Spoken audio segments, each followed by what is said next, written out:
हाय दोस्तों, लूना हाजिर है आज की कॉस्मिक एनर्जी अपडेट के साथ। यानी आज हमारे प्यारे सितारे हमें क्या बताते हैं, क्या सिखाते हैं, क्या समझाते हैं, क्या ज्ञान देते हैं।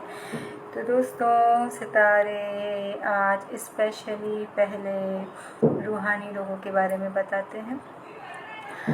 रूहानी लोग यानी वो कहते हैं ना, एक कॉन्टेस्ट की तैयारी के लिए, कंपटीशन की तैयारी के लिए इंसान जो खुद को प्रिपेयर करता है स्टेज पे आने के लिए, खुद को परफॉर्म करने के लिए, तो इसी तरह से कुदरत ने यानी आपको इतना प्रिपेयर कर दिया है कि आप अपने अंदर से इस कदर अब तैयार हो चुके हैं। वो कहते हैं ना, अपने ही नफ्स के साथ, अपने ही डार्कनेस के साथ आपका एक जंग लड़ता है, एक मुकाबला कहो, जंग कहो, उसके लिए कुदरत आपको तैयार करता है। तो वो टाइम पीरियड आपका अब शुरू हो चुका है। जैसे खुदा खुद उतरता है दिल में, फिर करता है एक जंग नफ्स के साथ, क्योंकि अलग अलग लेवल्स पे चीज़ें रूहानी लोगों की अलग अलग तरह से होती हैं। ये सिलसिला अलग अलग है, खुदा अलग अलग तरह से चीज़ों को करवाता है। तो अभी ये दौर आपका शुरू हो चुका है कि एक नफ्स के साथ यानी लड़ेंगे आप। कुव्वत के लिए खुदा उतर चुका है आपके दिल में, वो एक्टिवेशन हो चुकी है लाइट की। आप उस डार्कनेस के साथ, अपने नफ्स के साथ आप अंदर खुद एक जंग लड़ेंगे। और जब खुदा की ताकत आती है जंग लड़ने के लिए, फिर तो सफलता का टाइम ही होता है। यानी कि वो कहते हैं ना, नफ्स का हार जाना। इस टाइम पीरियड में वो नफ्स का जो एक कहते हैं ना इंटेंसिटी, वो खुद भी कम हो जाती है। और नफ्स खुद भी एक तरह से रेडी होता है लाइट में ट्रांसफॉर्म के लिए, लेकिन फिर भी कायनात को दिखाने के लिए फ़िज़िकली तौर पर एक्सरसाइजेस करने पड़ते हैं। आप जब ये अदा करते हो, ये एक्शंस दिखाते हो, ये अमल यानी करते हो, तो वहाँ से फिर होता है एक आला सिलसिला शुरू। तो ये टाइम आपके लिए स्टार्ट हो चुका है। ये जैसे मैंने बता दिया कि अब इसमें वो कॉन्फ्लिक्ट्स नहीं पड़ेंगे। जैसे पहले भी एक नफ्स का तज़किया रहा है, यानी माइंड के साथ एक जंग कहो, कुछ भी कहो, वो लड़ता है इंसान, स्पेशली रूहानी लोग। तो अभी जो है वो कॉन्फ्लिक्ट में नहीं जाएगा, वो इंटेंसिटी नहीं होगी जिससे ज़ोर प्रेशर पड़ता है। इस यानी अभी इस साइकिल में अभी जो होता है, अलग अलग साइकिल्स होते हैं, तो इस साइकिल की बात मैं कर रही हूँ। इसमें वो सारे ट्रांसफॉर्म होंगे आसानी के साथ, यानी खुदा के नूर में।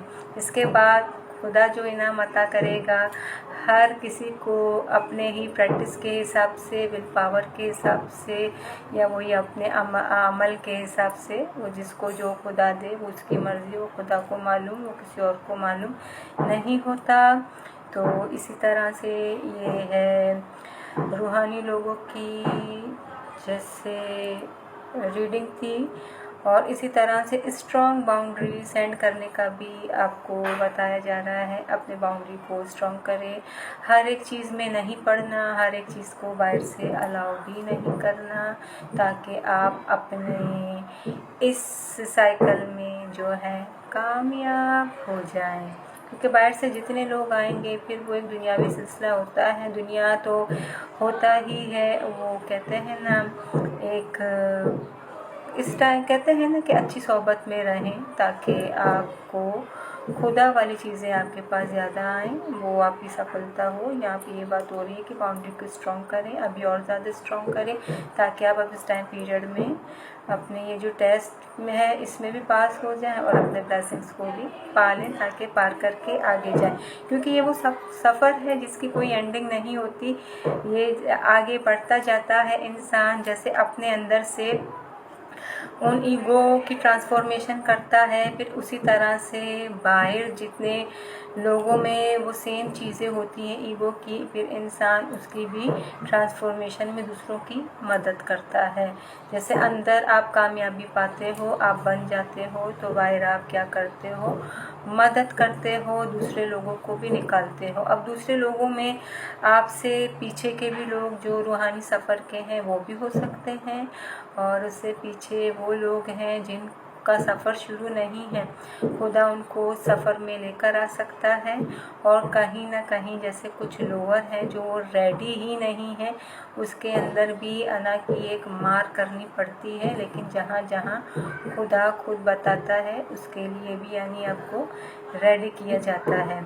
तो ये सिलसिला है। तो रूहानी लोग आप वो जिन जिन के जो स्टमक में इश्यूज़ हैं, क्योंकि रूहानी लोगों के स्टमक में होता है इशू, वो इसलिए होता है क्योंकि वो डार्कनेस से डील करते हैं, यानी वो डार्कनेस को खाते हैं, अपने ज़रिए से ट्रांसफॉर्म करते हैं। तो ज़ाहिर सी बात है, जब इंसान इतनी इस तरह के जो कहते हैं शैतानों को अपने ज़रिए से ही ट्रांसफॉर्म करता है, तो बॉडी तो सेंसिटिव होती है, उस पर असर पड़ता है।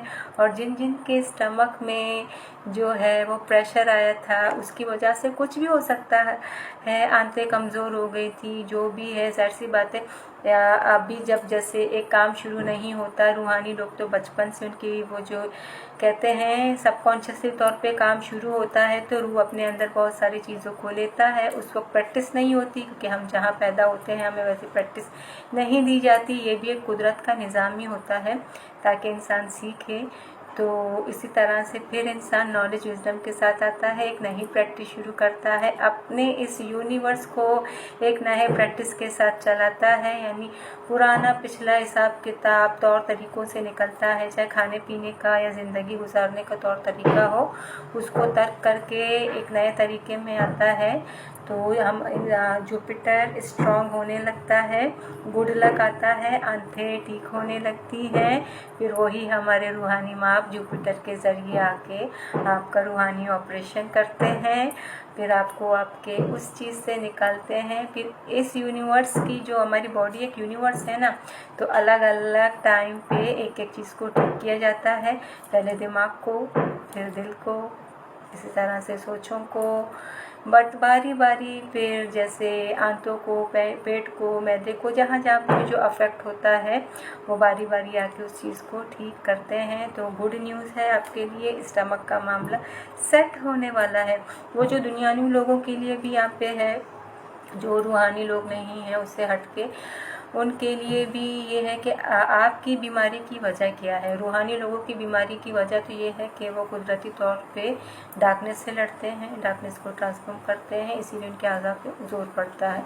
आपकी ये है कि आप लोग मायाना रवि के साथ नहीं चलते हैं, आपकी वो ड्यूटी नहीं है इवन जो रूहानी लोगों की है।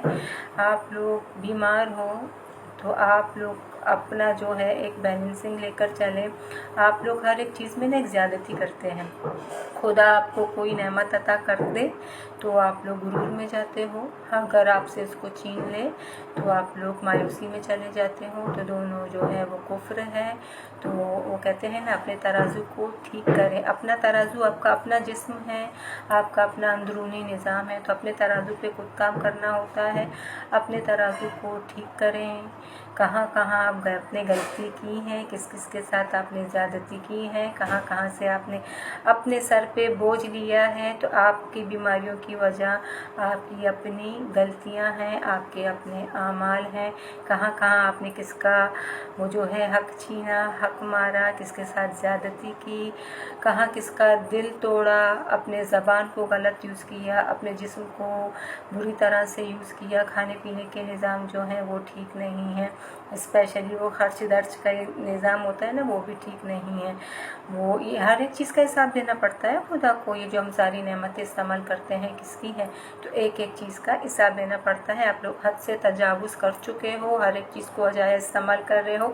रूहानी लोग इतना खर्चा नहीं करते, इतनी सारी चीज़ें वो नहीं करते, उनमें ये अक्ल होती है, उन चीज़ों में नहीं पड़ते। तो दोस्तों ये थी कलेक्टिव रीडिंग, जितनों के साथ मैच होगी होगी, जितनों के साथ नहीं होगी नहीं होगी, किसी के साथ कुछ मैच होगा, किसी के साथ सब कुछ मैच होगा।